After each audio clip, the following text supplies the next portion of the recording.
Fukuoka जी कहते थे, फसलों की भूजल से सिंचाई करना मतलब धीरे धीरे भूमि को बंजर बनाना है। पालेकर गुरुजी का कहना है कि सिंचाई एक मानव निर्मित विचार है और नेचुरली किसी भी फसल की सिंचाई नहीं की जाती है। सिंचाई अप्राकृतिक है, लेकिन अगर आप किसी भी किसान से पूछेंगे तो वो यही कहेगा कि पानी के बिना खेती नहीं हो सकती। आधुनिक खेती के सामने सबसे बड़ी समस्या पानी की ही है। हमारी आधुनिक खेती फसल को पानी में से घुलनशील पोषक तत्व प्राप्त होते हैं, केवल इसी चीज के आधार पर बनी है। लेकिन प्रकृति क्या करती है? जब बारिश होती है तो मिट्टी में घुले लवण भूजल में चले जाते हैं या समुद्र में बह जाते हैं, ताकि ये घुलनशील लवण पौधे को न्यूनतम मात्रा में उपलब्ध हो सके। लेकिन हम अनुभव से देखते हैं कि पानी के बिना खेती नहीं की जा सकती।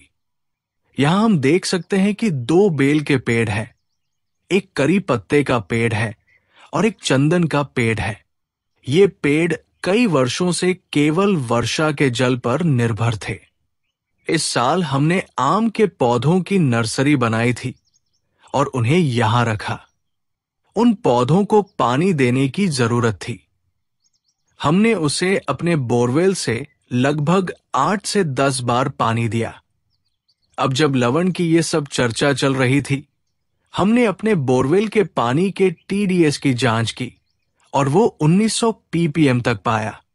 तो अगर हम मान ले कि हमने इन पौधों को लगभग 50,000 लीटर पानी दिया, तो हमने यहां लगभग 100 किलोग्राम विभिन्न प्रकार के नमक डाले। फिर परिणाम हम यहां देख सकते हैं कि इन पेड़ों की पत्तियां काफी मुरझाई हुई है।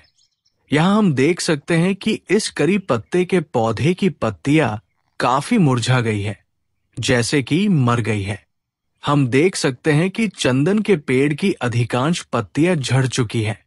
जिन स्थानों पर किसी कारणवश सिंचाई हो पाई है, वहां हम देख सकते हैं कि पत्तियों की स्थिति बहुत खराब है। हम यहां बगल में देख सकते हैं कि ये एक चंदन का पेड़ है जिसके पत्तों में कोई समस्या नहीं है। यहां एक और चंदन का पेड़ है और पत्तों को कोई दिक्कत नहीं है।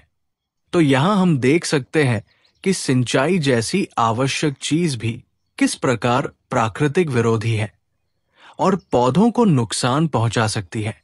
नमक रहित वर्षा जल पौधों के लिए किस प्रकार वरदान है, ये दाभोलकर सर ने बताया था कि कुछ किसानों ने वर्षा जल को भगवान का जल का उपयुक्त नाम दिया है। ऐसी छोटी छोटी घटनाओं से हमें ये विश्वास हो जाता है कि प्रकृति ही ईश्वर है।